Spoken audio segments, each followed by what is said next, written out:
আচ্ছা, আপনি কি খেয়াল করেছেন যে আপনার চ্যানেলের মধ্যে সাবস্ক্রাইবার ৩ টা বাড়ে এবং আরো ২ টা মাইনাস হয়ে যায়? ৫ টা সাবস্ক্রাইবার বাড়ে আবার ৮ টা সাবস্ক্রাইবার কিন্তু মাইনাস হয়ে যায়। মানে সাবস্ক্রাইবার কমে যায়। সো এই YouTube চ্যানেলের মধ্যে সাবস্ক্রাইবার কেন কমে যায় বা কেন আবার বাড়ে, আবার কমে যায়? যেটুকু বাড়ে তার থেকে ডাবল কমে যায়। সো এই YouTube চ্যানেলের মধ্যে সাবস্ক্রাইবার কমে যাওয়ার কারণটা কি? কি কারণে চ্যানেলের মধ্যে সাবস্ক্রাইবার কমে যায়? এই বিষয় নিয়ে আজকে আলোচনা করব। সো অবশ্যই আপনি যদি একজন ইউটিউবার হয়ে থাকেন তাহলে এই ভিডিওটা আপনার জন্য খুবই গুরুত্বপূর্ণ। সো অবশ্যই ভিডিওটা ১ম থেকে শেষ পর্যন্ত কন্টিনিউ করবেন, তাহলে আপনার এই ৫ থেকে ১০ টা মিনিট সময় আপনার লস হবে না। আপনি এখান থেকে একটা কনফিউশন দূর করতে পারবেন যে এই যে সাবস্ক্রাইবারটা কেন কমে যায় এবং কেন বাড়ে। সো আমরা এখন যাচ্ছি মূল আলোচনায়। আসসালামু আলাইকুম ফ্রেন্ডস, সবাই কেমন আছেন? আশা করি সবাই ভালো আছেন। তো সবাইকে ওয়েলকাম করছি আরেকটি নতুন ভিডিওতে। আজকের এই ভিডিওতে আমরা আলোচনা করব যে চ্যানেলের মধ্যে সাবস্ক্রাইবার কেন মাইনাস হয়ে যায় বা কেন কমে যায়। মূল কথা হচ্ছে সাবস্ক্রাইবার কিভাবে বাড়ে, ভিডিও থেকে কিন্তু সাবস্ক্রাইবার বাড়ে। সো অনেকে কিন্তু আছে যে স্বয়ংক্রিয়ভাবেই যারা মানে অডিয়েন্সরাই কিন্তু সাবস্ক্রাইব করে, আবার মন চাইলে কিন্তু সাবস্ক্রাইবটা উঠিয়ে নেয়। সো এটা হচ্ছে একটা কারণ যে সাবস্ক্রাইবার কিন্তু বাড়ে আবার মাইনাস হয়ে যায়। অডিয়েন্সরাই সাবস্ক্রাইব করে, আজকে সাবস্ক্রাইব করলো, আগামীকালকে আবার কি করে সাবস্ক্রাইবটা তুলে নেয়। সো তাদের এটা মাইন্ড সেটআপ যখন হয় না তখন কিন্তু এটা উঠিয়ে নেয়। তো এটা হচ্ছে ১ নম্বর কারণ যে সাবস্ক্রাইব বাড়ে আবার কমে যায়। এটা হচ্ছে ১ নম্বর কারণ। ২ নম্বর যে কারণ সেটা হচ্ছে জিমেইল অ্যাকাউন্ট সাসপেন্ড। এটা আবার কি? এটা আমি বলে দেই যে জিমেইল অ্যাকাউন্টটা সাসপেন্ড হয়ে যায়।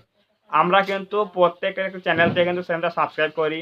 সো জিমেইল অ্যাকাউন্ট যদি সাসপেন্ড হয়ে যায়, গুগল থেকে যখন সাসপেন্ড করে দেয়, তখন সেই ব্যক্তি যে আমাদের চ্যানেলটা সাবস্ক্রাইব করেছিল সেটা কিন্তু মাইনাস হয়ে যায়। কারণ মূল কথা হচ্ছে জিমেইল অ্যাকাউন্ট যখন সাসপেন্ড হয়ে যায়, নষ্ট হয়ে যায়, তখন কিন্তু সেই যে সাবস্ক্রাইবারটা ছিল সেটা কিন্তু আমার চ্যানেল থেকে কিন্তু মাইনাস হয়ে যায়। এটা হচ্ছে ২ নাম্বার কারণ। তাহলে সাবস্ক্রাইব কমার হচ্ছে ১ নম্বর কারণ হচ্ছে কোনো ব্যক্তি সাবস্ক্রাইব করে আবার তুলে নেয়। এটা হচ্ছে ১ নম্বর কারণ কমে যাওয়ার। ২ নাম্বার হচ্ছে জিমেইল অ্যাকাউন্টটা সাসপেন্ড হয়ে যায়। এটা হচ্ছে ২ নাম্বার কারণ।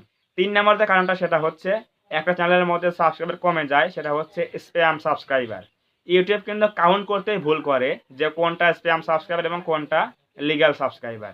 কোনো একটা ভিডিওতে যদি দেখা যায় যে অতিরিক্ত পরিমাণে ভিউজ চলে এসেছে, সেখান থেকে কিন্তু অনেক সাবস্ক্রাইব চলে আসে।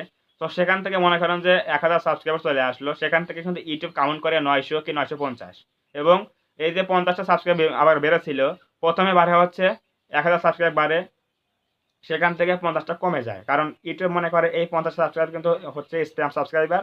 তার জন্য সেগুলো কাউন্ট করে না। সেগুলো ১ম এ কাউন্ট করে কিন্তু তারপর আবার সেগুলো বাদ দিয়ে দেয়, মানে মাইনাস করে দেয় ৫০ টা সাবস্ক্রাইবার। সো এটা হচ্ছে কারণ যে ১ম এ বাড়িয়ে দেয় সাবস্ক্রাইবার, যে পরিমাণে আসে সেটা তো লিমিট একটা। সেখান থেকে আবার কমিয়ে দেয়, সেটা হচ্ছে তারা ফিল্টার করে যে এগুলো হচ্ছে লিগ্যাল সাবস্ক্রাইবার এবং হচ্ছে স্প্যাম সাবস্ক্রাইবার। সেগুলো ফিল্টার করে কিন্তু সেগুলো মাইনাস করে দেয়। এটা হচ্ছে ৩ নাম্বার কারণ হচ্ছে সাবস্ক্রাইবার কমে যাওয়া। সো এইভাবে কিন্তু সাবস্ক্রাইবগুলো বাড়ে আবার কমে। আপনি দেখবেন যে অনেক কিন্তু ভিডিওতে তখন আমাদের এঙ্গেজমেন্ট আসে, মানে কমেন্ট আসে। তো সেখানে কিন্তু অনেকগুলো স্প্যাম ধরে কিন্তু হোল্ডে রাখে। মানে হোল্ডে কিন্তু সেই এগুলো রাখে।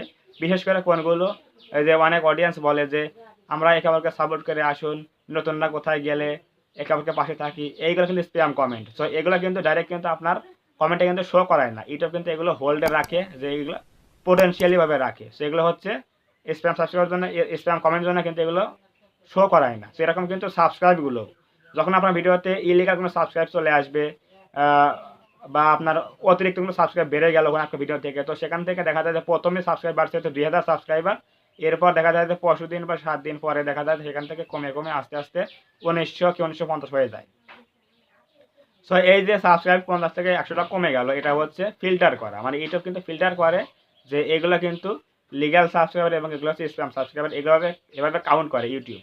সো ইউটিউব কিন্তু এভাবে কাউন্ট করে, সাবস্ক্রাইব বাড়ায় আবার কমায়, আবার বাড়ায় আবার কমায়, এভাবে কিন্তু এগুলো কাউন্ট করে। তো এটা কিন্তু স্বাভাবিক প্রক্রিয়া। এটা কোনো প্রকার ক্ষতির বিষয় না, এটা কোনো প্রকার সমস্যার বিষয়ও না।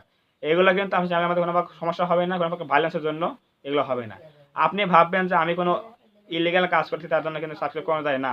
এগুলো ইউটিউব কিন্তু স্বয়ংক্রিয়ভাবে করে থাকে। ইউটিউব কিন্তু এগুলো চেক করে যে কোনটা সাবস্ক্রাইবার এবং কোনটা স্প্যাম সাবস্ক্রাইবার, এগুলো কিন্তু চেক করে।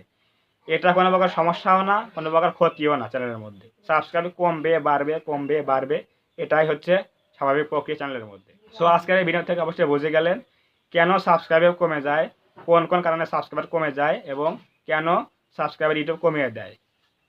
সো অবশ্যই এখান থেকে কনফিউশন দূর হয়ে গেল। তো আজকের এই ভিডিও যদি ভালো লাগে থাকে অবশ্যই ভিডিওতে একটা লাইক করবেন এবং কমেন্টে আপনার মূল্যবান মতামত জানাবেন ভিডিওটি কেমন লেগেছে। এবং আপনি যদি আমাদের চ্যানেলে নতুন হয়ে থাকেন অবশ্যই চ্যানেলটা সাবস্ক্রাইব করবেন এবং পাশে আসে বেল আইকনটি অল প্রেস করে দিয়ে আমাদের পরিবারের সদস্য হয়ে যাবেন। ধন্যবাদ সবাইকে, দেখা হবে এরকম কোনো নতুন হেল্পফুল এবং ইনফরমেটিভ ভিডিওতে।